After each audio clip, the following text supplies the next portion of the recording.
So team session 3 this week.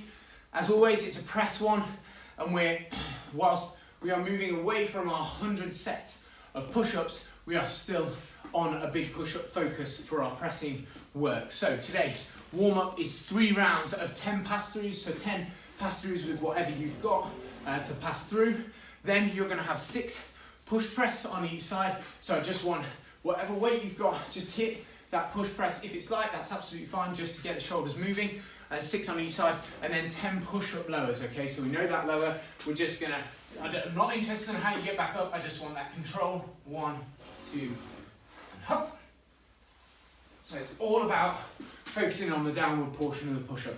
Doesn't have to be counted, just has to be controlled on the way down, okay?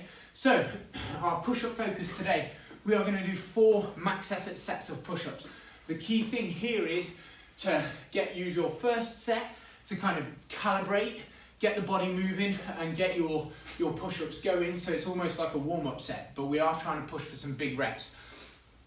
Then on from there, your further 3 sets are absolute max effort sets. So key thing with this is I want big numbers. I want you to pick a scale so that you can get at least over 12 to 15 reps on each round, okay? And I really, really want to make sure that we rest adequately to get really, really good big sets out, okay? So I want 4 max effort sets of push-ups, and I want big numbers on those push-up sets.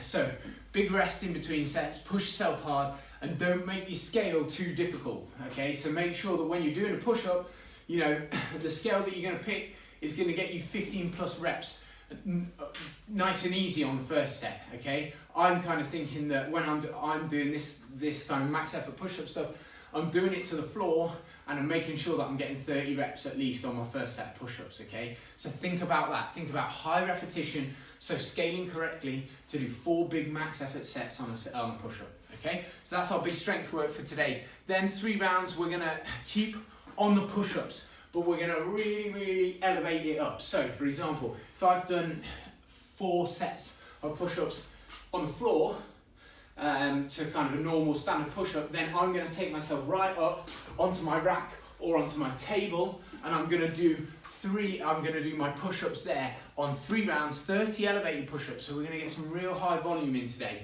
So I really want you to focus on locking the body in tight and pressing, okay? Make sure we're pressing right, so it's coming, our elbows are in that nice natural position. We're not all the way out here putting loads of pressure on the shoulder joint, okay? So 3 rounds, 30 elevated push-ups, and then 20 bent over rows with the dumbbell on each side, okay? So some really heavy, really high repetition push and pull work, okay? So 30 elevated push-ups, followed by 20 dumbbell bent over rows on each side, okay? So we're just gonna hit that bent over row position and row in for 20 reps, okay?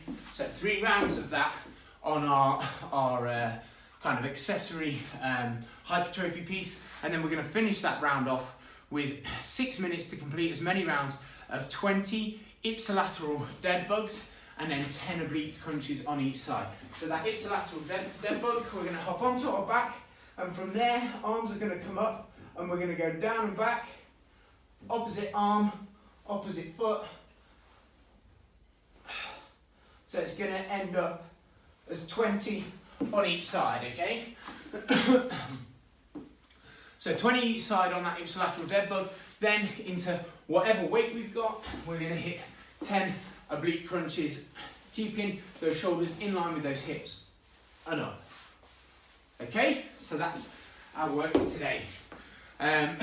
Yeah, that's our push session. That's a big session, push pressing session, big session. Really push hard on that and you'll get some good stuff out of it. Your arms should feel good and tired after that session. Hit me on the flip.